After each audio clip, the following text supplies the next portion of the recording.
대구 서현교회 정규만 장로님은 선친을 기념하여 성전부지 1842평을 헌납하여 연건평 1960평에 1957년도 그러니까 꽤 오래됐죠. 지금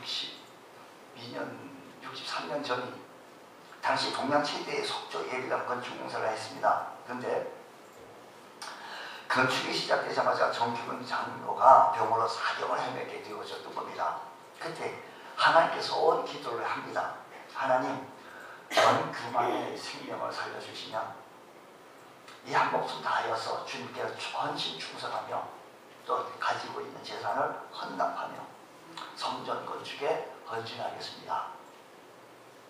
그 결과 하나님께서 그 기도를 들어주셨는지 그 병이 죽을 병이었는데 기적적으로 나았습니다.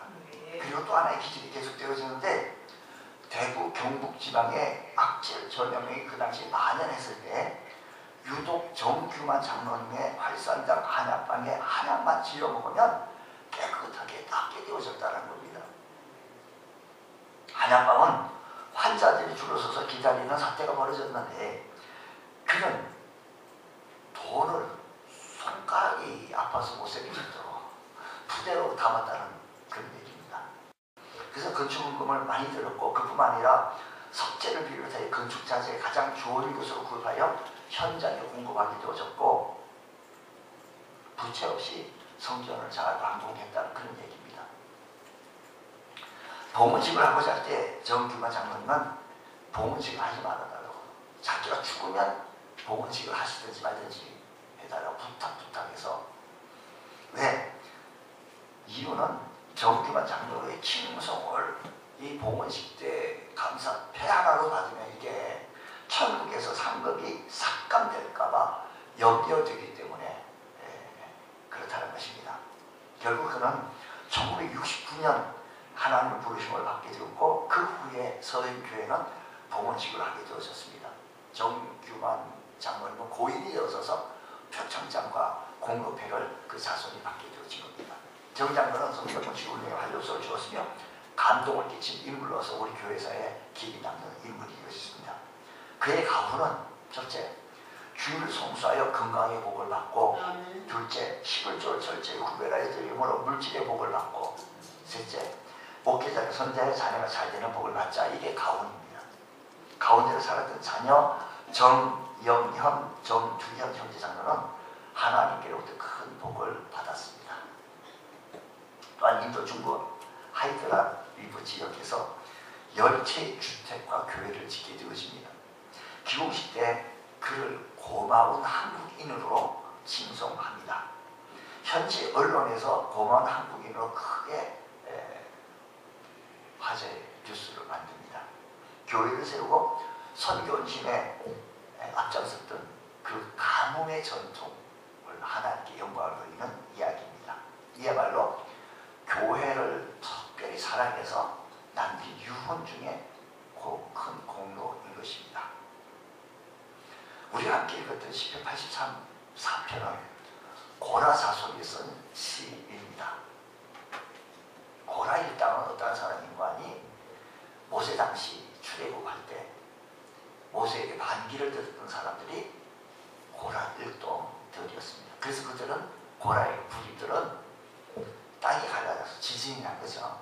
그래서 들어가서 다 죽게 되어진 겁니다. 도무지 주의를 감당할 수 없었지만 이렇게 위선조들은 그렇게 되어져서 불명예를 시키기 위해서 후손들은 기회를 주신 하나님께 헌신하고 최선을 다하여서 섬기게 되어지는데 성전문을 지키는 역할까지 힘을 다하여 최선을 다하여 섬겼다는 것입니다. 아침마다 성전문을 열고 성전 내 각 방을 지키는 일을 도맡게 되어졌다는 것입니다. 자칫 성전 위에 치여서 사람들은 형식적으로 봉사할 수 있었지만 그 고라 자손들은 최선을 다하여 섬겼다는 겁니다. 그러한 이들이야말로 진심으로 주의 전을 사랑하는 자들인 겁니다. 그래서 1절 말씀 이렇게 얘기합니다. 다시 한번 우리 성경을 좀 확인해 보겠다 할게요. 만군의 여호와여 주의 장막이 어찌 그리 사랑스럽냐. 여기 주의 장막이라고 하는 것은 언약궤를 안치한 예루살렘 성전을 가리킵니다. 즉 시인은 자신이 하나님의 장막 곧 성전을 뜨겁게 사랑하고 있음을 고백하고 있습니다. 오늘 이 이야기를 하면 오늘 우리들의 이야기 바꾸면 주님의 교회를 뜨겁게 사랑했다라는 고백입니다. 2절의 말씀 이렇게 내 영혼이 여호와의 궁정을 사모하여 쇠약하며, 시인이 하나님의 성전을 너무나도 사랑하여서 몸이 쇠약할 정도로 됐다는 겁니다. 오늘 우리들의 이야기로 한다면 상사병이 들린 사람처럼 마치 교회를 사랑한다는 것입니다. 그러나 시인은 주의 장막을 사랑하였던 것은 그 자체가 아름답기 때문인 것이 아니라 하나님께서 그것에 당신의 이름을 주시기로 하셨기 때문에, 그리고 시인에게 중요한 것은 주의 장막 자체가 아니고 그가 사랑하는 것은 누구를 사랑했다고요? 하나님을 사랑했다는 것입니다. 이것이 교회를 사랑해야 할 이유인 것입니다. 그러니까 사람들은 하나님을 사랑하지만 교회를 싫다고 하는 사람이 있습니다. 교회를 미워하는 이유가 교회에 많은 문제점을 제기하고 이야기시킵니다. 물론 사람이 모이다 보면 많은 문제가 있겠지만 그래도 이 시대의 희망은 교회입니다. 하나님을 사랑한다면 하나님에 속한 모든 것까지 사랑할 수 있어야 한다는 것입니다. 어떤 사람은 혈기까지 내가면서 교회가 이렇다고 누가 이렇다고. 하나님을 사랑한다면 그분이 임재하시는 교회까지 지극히 사랑하고 나아가자는 겁니다. 문제가 많은 교회라도 내 몸처럼 지키고 헌신하며 그에 속한 영혼들까지 긍휼히 그를 사랑하고 감사줄 수 있는 사랑이 있을 때, 그것이 바로 진정 하나님을 사랑하는 것이요 주의 전을 사랑하는 모습의 결과인 것입니다. 하나님 사랑으로 교회를 사랑하기 바랍니다. 주님 뜨겁게 사랑하고 교회에 애정을 가지고 섬길 수 있는 것, 그런 은혜가 우리들에게 일어나기를 원합니다. 왜 교회를 사랑해야 합니까? 그 두 가지 이유가 있다고 한다면 교회가 주님의 교회이기 때문이에요. 1절에는 주의 장막이라고 했고 2절에는 여호와의 궁전이라고 했고 3절에는 주의 제단이라고 했고 4절에는 주의 집에 사는 자, 주의 집이라고 표현했습니다. 여기서 공통적으로 사용한 것은 성전은 주의 성전이라는 겁니다. 그렇습니다. 교회를 사랑해야 할 우선적인 이유는 교회가 바로 주님의 교회라는 겁니다. 우리가 우리 교회 풍성한 교회를 사랑해야 할 이유가 바로 여기에서 있는데, 풍성한 교회가 누구의 교회? 풍성한 교회가 누구의 교회? 주님의 교회라는 겁니다. 그럼 교회가 이 풍성한 교회를 누가 세웠는가? 주님의 신이 세우셨습니다. 마태복음 16장 18절 베드로의 신앙 고백이 있는 거죠. 너는 베드로라, 이 신앙 고백하는 이후에 너는 베드로라, 내가 이 반석 위에 내 교회를 세우겠다라고 얘기했습니다. 교회를 내 교회라고 했습니다.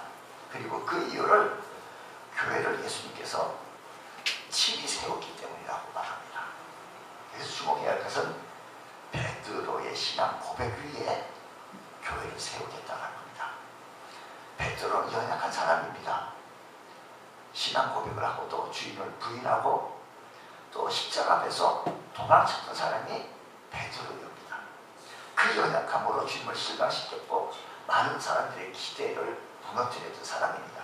그러나 주님께서 그를 통해 주님의 교회를, 그의 고백 위에 주님의 교회를 세우겠다고 약속한 겁니다. 그렇습니다. 우리가 교회 생활하다 보면 사람들 때문에 상처받기도 하고, 때로는 목사에게 상처받기도 하고, 교회 지도자들에게 실망하고, 교회 이런저런 중직자들에게 이런저런 교인들 때문에 힘들 때가 있습니다. 그래서 교회 다니고 싶지 않을 때가 있지요. 그러나 우리가 결코 잊지 말아야 할 것은 교회는 주님의 교회. 우리가 베드로를 보면 실망하죠. 어떻게 당신 십자가를 버리고 도망가고. 베드로를 보면 실망하고요, 낙심합니다만, 베드로는 주님이 아니라 주님이 아니기 때문에 베드로 실수도 할 수가 있고 실망시킬 수도 넘어질 수도 있습니다. 우리는 그 연약한 베드로를 사용하시는 주님을 바라고 계실 수 있는 우리 모두가 되시길 바랍니다. 우리의 연약함을 사용하시는 주님을 바라보시고 교회를 사랑하시는 은혜가 있기를 바랍니다. 교회가 사랑해야 할 이유가 있다면 교회의 일이 때문에 사랑해야 하고 또 한 가지가 있다면 교회는 주님의 임재가 임하는 곳이 주님이 함께 임하는 곳이기 때문에 교회를 사랑해야 한다는 것입니다. 주님께서 말씀하십니다. 두세 사람이 내 이름으로 모인 곳에는 나도 그들 중에 있느니라고 했습니다. 예수님께서 교회 공동체 안에 거하시겠다고 하는 약속인 겁니다. 예수님께서 이렇게 말씀합니다. 무엇이든지 땅에서 내면 하늘에서 낼 것이요 무엇이든지 땅에서 풀면 하늘에서도 풀리리라고 했습니다. 주님께서 교회 공동체에 거하신다는 것은 우리가 이 교회 공동체 안에 우리 인생의 문제를 내고 푸는 체험을 할 수 있는 것은 주님이 이 교회에 임재하신다는 것입니다. 그렇습니다. 우리 교회 안에 주님께서 함께 거하시는 줄 믿으시기 바랍니다. 그리고 우리 성도들 한 분 한 분의 삶 속에 개입하여 주셔서 역사해 주시고 치유하여 주시고 해결해 주시는 하나님을 만나실 수 있는 은혜가 있기를 주의 이름으로 축원합니다. 그래서 우리는 분산교회를 주님의 교회라고 표현하고 뜨겁게 사랑하실 수 있는 주의 몸된 교회 성도들 다 되시기를 주의 이름으로 축원합니다.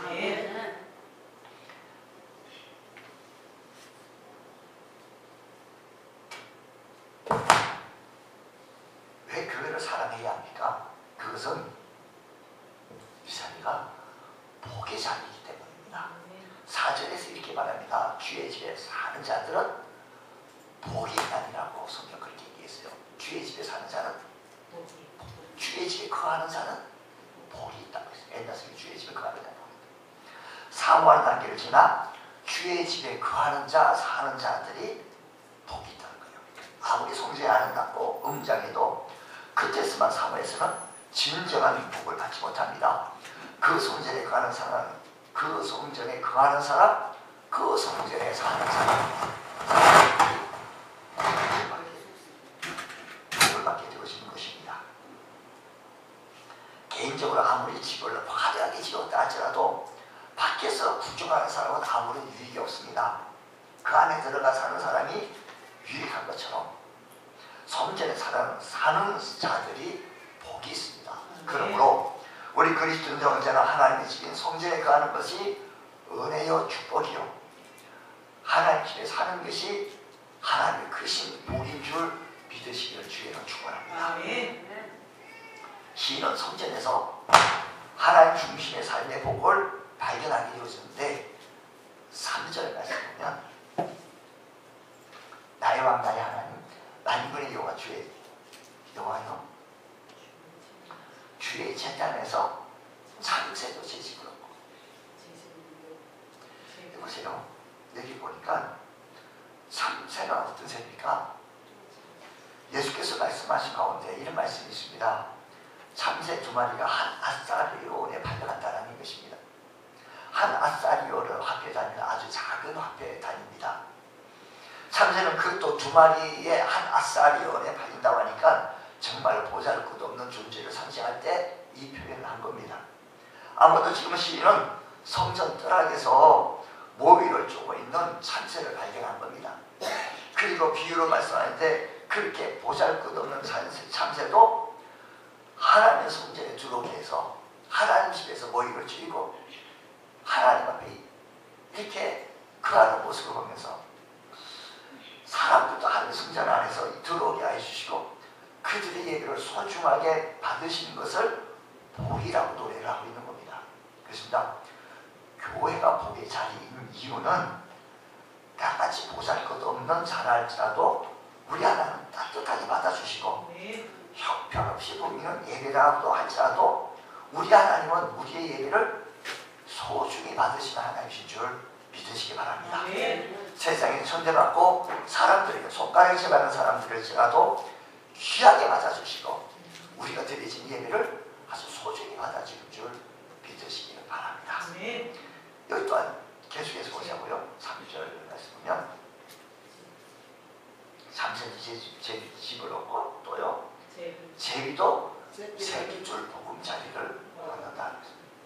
제비는 대표적인 철새입니다. 먹이를 찾아 이리저리 먼 거리를 떠도는 새입니다. 그러나 그런 제비도 새끼 낳을 만한 그 보금자리가 필요합니다. 암수나 안상을 이루고 보금자리에서 알을 낳고 부화하고 새끼가 독립해서 혼을 날 때까지 키워야 합니다. 아무도 송전 처마 밑에 제비가 둥지를 틀었던 것 같습니다. 알을 낳고 새끼가 부화되어 열심히 먹이를 물어나갔던 것입니다. 시인이 지금 비유를 노래하고 있는데 정신없이 떠들던 사람들도 성전에 들어오게 해주시고 안식을 맛보게 해주시고 주님을 만나게 해주시고 주님 앞에 이렇게 예배 드릴 수 있다는 것 은혜의 복인 줄 믿으시기 바랍니다. 그렇습니다. 복의 자리에서 세상에서 방황하던 나, 세상에서 환영받지 못했던 나, 세상에서 안식을 누리지 못했던 나, 길을 아닌 곳으로 헤매다가 쓰러지고 넘어져 헤매져 있던 나를 사랑해 주셔서 무거운 짐을 다 짊어지고 있는 나를 대신 짊어주시면서 버선발로 맞아주시고 평안과 안식을 우리에게 주셨는 줄 믿으시기 바랍니다. 여러분 참새처럼 보잘것도 없던 사람이요 제비처럼 세상에서 방황했던 사람들이 있는데 우리 하나님께서 우리에게 안식을 주시고 평안을 주시고 그러니 얼마나 감사합니까? 그렇기 때문에 교회는 복을 받을 수 있는 자리인 줄 믿으시기 바랍니다. 그럼 우리는 어떻게 교회를 사랑해야 되느냐? 다시 한번 따라 해봅시다. 마음을 다하여 교회를 사랑하자. 마음을 다하여 교회를 사랑하자. 자, 2절에서 시인은 이렇게 노래를 합니다. 내 영혼이 여호와의 궁정을 사모하여 생각하는 내 마음과 육체가 살아계신 하나님께 부르신 내 마음과 육체가 살아계신 부르신 여기 다시 한번 사모한다 말을 좀 서기를 좀 해볼게요. 사모한다, 간절히 바란다, 간절한 열망, 무엇인가를 그리워하고 우러러보는 것을 말합니다. 여러분 구약 성경에 보면 다윗이 전쟁 중에 누가 나로 하여금 저 베들레헴 우물물을 마시게 할까 소원했던 말씀이 있습니다. 그때 사용되어졌던 단어가 이때 사용되어 소원했다, 사모했다라는 것입니다. 하나님의 성전을 사모했던 자, 내 영혼이 여호와의 궁정을 사모하여 쇠약했다라는 것은 몸이 쇠약할 정도로 큰 사모한 것. 다니엘은 포로 생활 중에서 성전을 사모해서 예루살렘에 가요 하루에 3번씩 창문을 열고 기도했습니다. 사람들은 자기가 가장 사랑하고 그리워하는 것을 사모한다고 했습니다. 성도는 하나님의 성도는 교회를 사모해야 합니다. 그리워해야 합니다. 좋아해야 합니다. 하나님의 성전, 하나님의 궁전은 하나님이 현존하는 함께 하시는 곳이기 때문에 성도는 하나님의 교회를 사랑하고 사모할 줄 알아야 된다는 것입니다. 고라 자손들이 맡았던 것은 성경에 보니까 문칙이었습니다. 얼마나 맡겨주신 일에 최선을 다했던 모습을 역대상에서 볼 수가 있습니다. 여러분 하나님의 전을 사모하시고 사랑하시고 사랑하며 섬겨나갈 수 있는 은혜가 우리 모두에게 있기를 원합니다. 물론 교회 내에 나를 포함해서 우리 모두가 부족하고 냄새나고 볼품없는 모습이지만 여기에 주님의 교회고 여기에 주님이 임재하여 있고 계시기 때문에 사랑하고 사모하실 수 있는 은혜가 있기를 원합니다. 어떻게? 마음을 다하여 사랑하자고 합니다. 10절 말씀 보면 이렇습니다. 주의 궁정에서의 한 날이 10절 말씀 우리 다 같이 한번 읽어보겠습니다. 시작. 주의 궁정에서의 한 날이 다른 곳에서의 첫날보다 나은즉 악인의 장막에 사는 것보다 내 하나님의 성전 문지기로 있는 것이 좋사오니. 성전에서 하루를 찬양하는 것이 세상의 첫날보다 낫다는 겁니다. 세상의 첫날보다 귀하고 좋다는 겁니다. 지금 성전이 문지기가 되어져서 주를 섬기는 일이 성전에서 너무 감사하고 행복하다는 겁니다. 오늘 드리는 우리 예배가 세상 다른 곳의 첫날보다 작고 소중하고 좋은 거예요. 행복한 거예요. 그렇습니다. 우리가 교회를 사랑할 때 마음을 다해 사랑할 때 우리는 여기에 행복을 찾고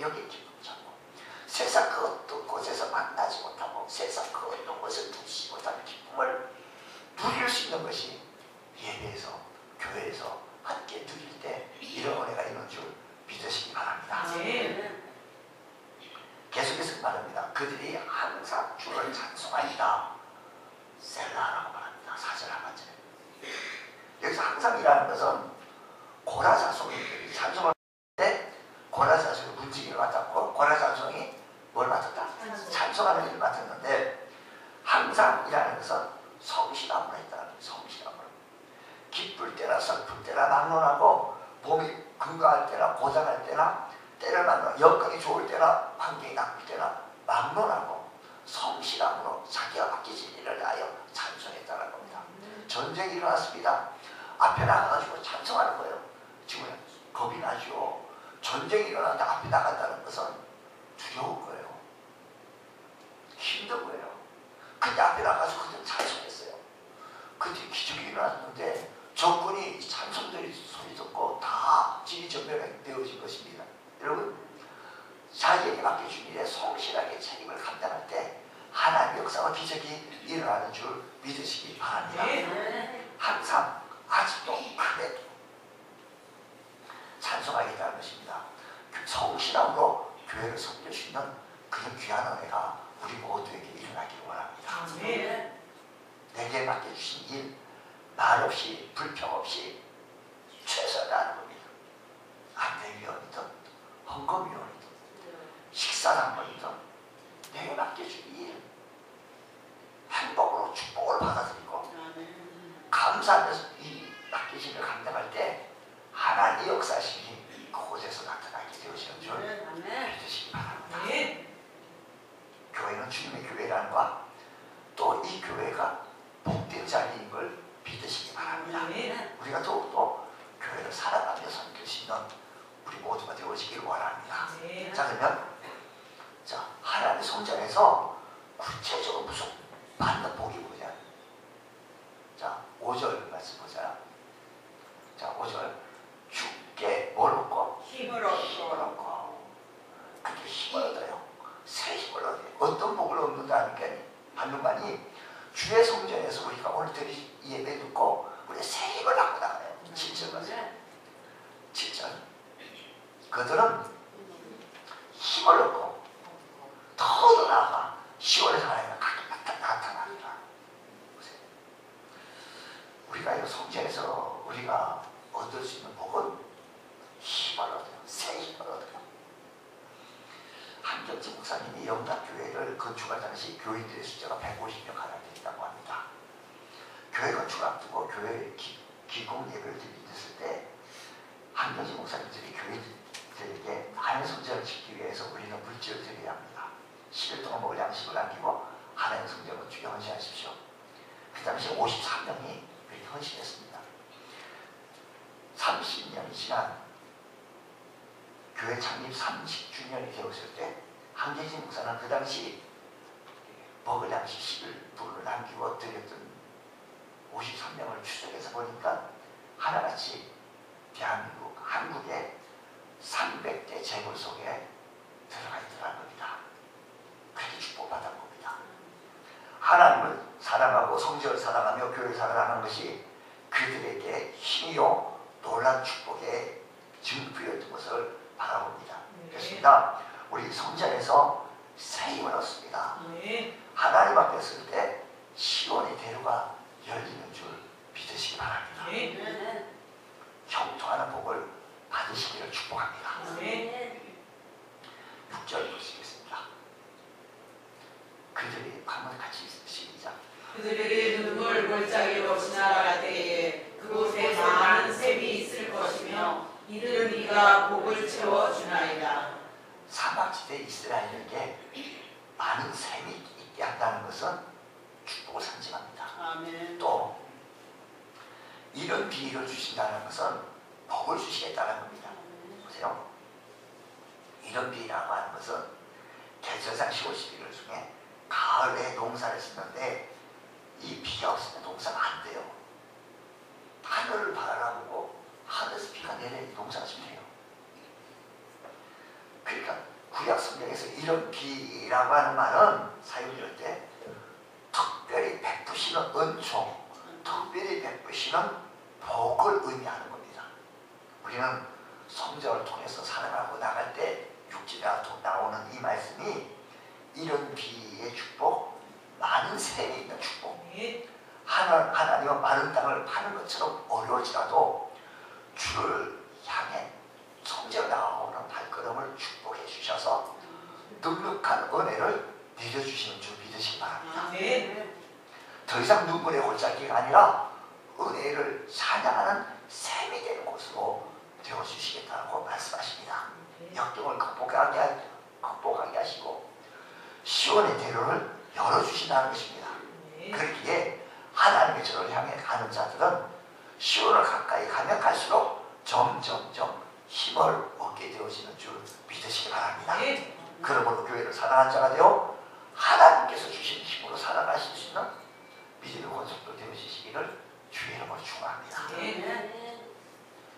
자, 구체적으로 어떤 복이냐? 힘을 주신다. 또 무슨 복을 주신다는 거 아니에요? 이제 이른비의 복을 주시고 많은 샘이 있게 주신다는 복을 주셨어요. 또한 하나님께서 성전을 사랑하고 교회를 섬겨나간 사람에게 11절 말씀 보겠습니다. 여호와 하나님은 다 같이 한번 믿습니다. 자, 시작. 여호와 하나님은 해요 방패이시라. 여호와께서 은혜와 영화를 주시며 정직하게 행하는 자에게 좋은 것을 아끼지 아니하실 것임이니라. 해는 여호와 하나님의 은총과 축복을 상징하고, 이 방패라는 것은, 방패가 뭐예요?